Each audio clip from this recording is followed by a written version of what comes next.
been a part of the Power Networking Conference for a while now. I have. And so what made you say yes to the Power Networking Conference? Well, who didn't say yes to George? I mean, really, of course, it's the man himself.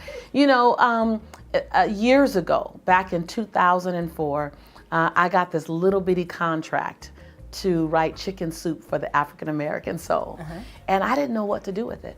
And I knew I was going to do it, but I didn't want to let Chicken Soup for the Soul down, and I didn't want to let the African American community down. And I didn't know how to make it a success because I just hadn't played that big yet. Yes. And someone referred this guy to me.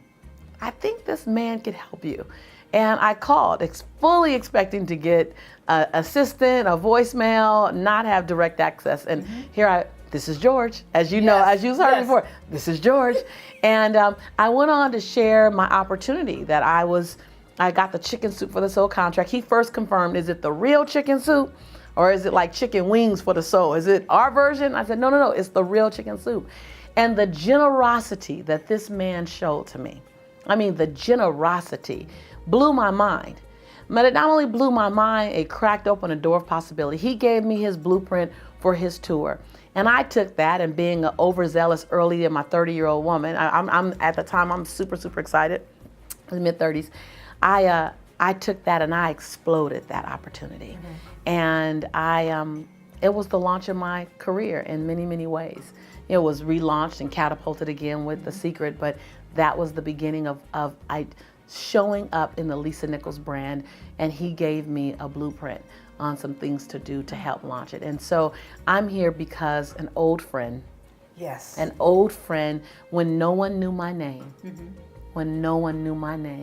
an old friend poured into me. Oh, that is so wonderful.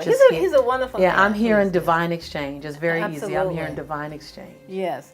So what kind of impact would you like to continue to have on the participants who attend the conference every year?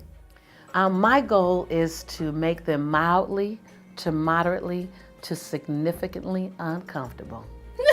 And any form of mediocrity is to shake them up, to wake them up, to hold them up, to lift them up, to show them what's possible in them, to share with them what was possible in me, to call them to their greatness as a teacher, and to hold them to their greatness as a sister friend. To remind them that it's not in the number of times you got knocked down that you keep track, but it's in the number of times you got back up that you keep track. To stand shoulder to shoulder, belly to belly, and soul to soul, to remind them that our lives do not belong to us.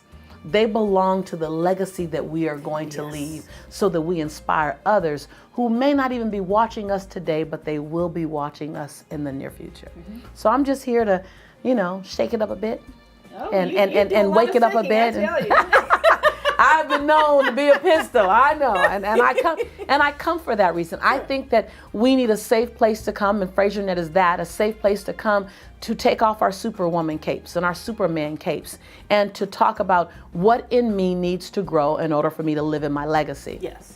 And what techniques do I need to hold on to in order for me to reinvent or further invent or advance myself and my calling? Where do I go and talk with other superheroes and super sheroes about what does it mean to be in this skin, in this time, in this mind, in this day with this assignment? And FraserNet is one of those many, many places, a masterful place that allows you to do that. And so I'm excited to be a part of that conversation. Wonderful. The Exceptional Business Leaders Series is brought to you by the Power Networking Conference and Exceptional People magazine.